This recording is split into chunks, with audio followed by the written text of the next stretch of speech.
Hello, welcome back to Sree's diaries. ഇന്ന് ഞാനും അമ്മയും കൂടിയിട്ട് ഒരു മൂവിക്ക് പോവാണ് കേട്ടോ. അപ്പോൾ നമുക്കതിൻ്റെ വിശേഷങ്ങൾ കണ്ടാലോ. ഈ ഒരു ഡ്രസ്സ് ഇട്ടിട്ടാണ് കേട്ടോ ഞാൻ പോണേ.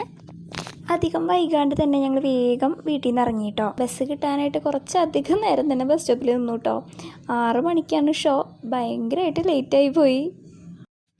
പണ്ട് കേട്ടൊരു പഴഞ്ചൊല്ലുണ്ട്, ഇടിവെട്ട് ഏറ്റവന് പാമ്പ് കടിച്ച അവസ്ഥന്ന്. അതുപോലെ തന്നെയായി കേട്ടോ. നേരം വൈകിയതിൻ്റെ ഇടയിൽ അസൽ ബ്ലോക്കും കിട്ടി. ഞങ്ങൾ എത്തുമ്പോഴേക്കും സിനിമയൊക്കെ സ്റ്റാർട്ട് ചെയ്തിട്ടുണ്ടായിരുന്നു കേട്ടോ. ഞങ്ങൾ അർജുൻ അശോകൻ്റെ പുതിയ സിനിമയായിട്ടുള്ള സുമതി വളവ് കാണാനാണ് കേട്ടോ പോയത്. കുഴപ്പമില്ലായിരുന്നു കേട്ടോ മൂവി, കണ്ടിരിക്കാം. പിന്നെ ചില സീൻസൊക്കെ വരുമ്പോൾ നമുക്ക് ശരിക്കും പേടിയൊക്കെ ആവും. അങ്ങനെ ഇൻ്റർവെല്ലിന് ലൈറ്റ് ഓൺ ആയപ്പോഴാണ് മനസ്സിലായത് ആൾക്കാരൊക്കെ ഭയങ്കര കുറവായിരുന്നു കേട്ടോ. അങ്ങനെ 2.5 മണിക്കൂർ കഴിഞ്ഞപ്പോൾ മൂവി കണ്ട് ഞങ്ങൾ ഇറങ്ങി വീണ്ടും വീട്ടിലേക്ക് ഓട്ടോ പിടിച്ച് തിരിച്ചു പോവാണ് കേട്ടോ. അപ്പോൾ ഇത്രയേ ഉള്ളൂ കേട്ടോ ഇന്ന് മൂവി കാണാൻ പോയ വിശേഷങ്ങൾ. അപ്പോൾ എന്തെങ്കിലും സജഷൻസൊക്കെ ഉണ്ടെങ്കിൽ കമൻറ്റ് ചെയ്യണം കേട്ടോ. Okay, by.